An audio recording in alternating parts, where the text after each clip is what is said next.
안녕하십니까? 오늘은 국제통화 시스템에서 중요한 개념, 바로 트리핀의 딜레마에 대해 알아보겠습니다. 트리핀의 딜레마란 국제통화 시스템에서 기축통화로서의 달러가 안고 있는 근본적인 딜레마를 뜻합니다. 쉽게 말해, 기축통화로서 요구되는 역할을 수행하면서도 필연적으로 해결하기 어려운 구조적 문제를 말합니다. 기축통화란 무엇일까요? 기축통화는 세계가 공통으로 사용하는 화폐를 의미합니다. 현재는 미국 달러가 그 역할을 하고 있죠. 그런데 진정한 기축통화가 되기 위해서는 달러가 미국 외부에서도 원활히 유통되어야 합니다.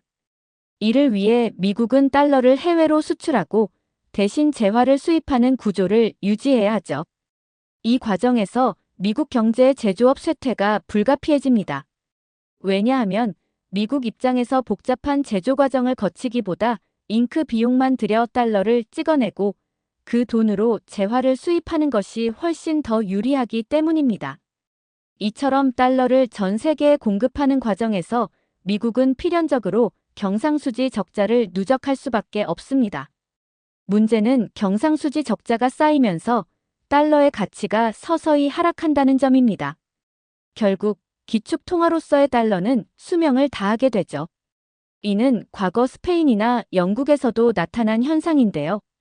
이들 국가 역시 기축통화를 보유한 대가로 제조업이 약화되는 특징을 보였습니다. 이를 두고 기축통화의 저주라고도 부릅니다. 그렇다면 미국이 다른 선택을 한다면 어떻게 될까요? 트럼프 대통령의 주장처럼 제조업을 부흥시키고 달러가 다시 미국으로 돌아오도록 한다면 경상수지 적자는 줄어들 것입니다.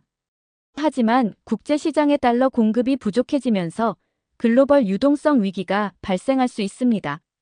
최근 미국이 리쇼어링 정책을 통해 제조업 회복을 추진하면서 미국 경제는 탄탄해졌지만 다른 국가들은 경제적 어려움을 겪고 있죠. 이러한 상황이 계속된다면 전 세계는 달러를 점차 거부하고 달러는 미국 내에서만 사용되는 통화가 될 가능성도 있습니다. 결국 트리핀의 딜레마는 이러지도 저러지도 못하는 구조적 문제를 뜻합니다. 달러 유동성을 충분히 공급하면서도 달러 가치를 높이는 것은 이론적으로 불가능합니다. 어떤 선택을 하든 기축통화로서의 수명은 100년 남짓이라는 한계를 지닙니다. 그런데 이상한 점이 있습니다. 최근 달러의 흐름을 보면 글로벌 GDP에서 미국의 비중은 감소하고 있지만 외환 거래에서 달러의 비중은 여전히 88% 내외를 유지하고 있습니다. 미국은 천천히 죽어가는 선택을 한 것처럼 보이지만 달러의 인덱스는 여전히 강세를 유지하고 있습니다.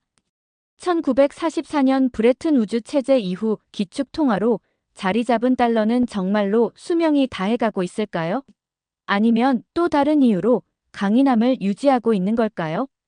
앞으로도 달러의 향방과 트리핀의 딜레마가 세계 경제에 어떤 영향을 미칠지 주의 깊게 지켜봐야 할 시점입니다. 이상으로 트리핀의 딜레마에 대한 설명을 마치겠습니다. 고맙습니다.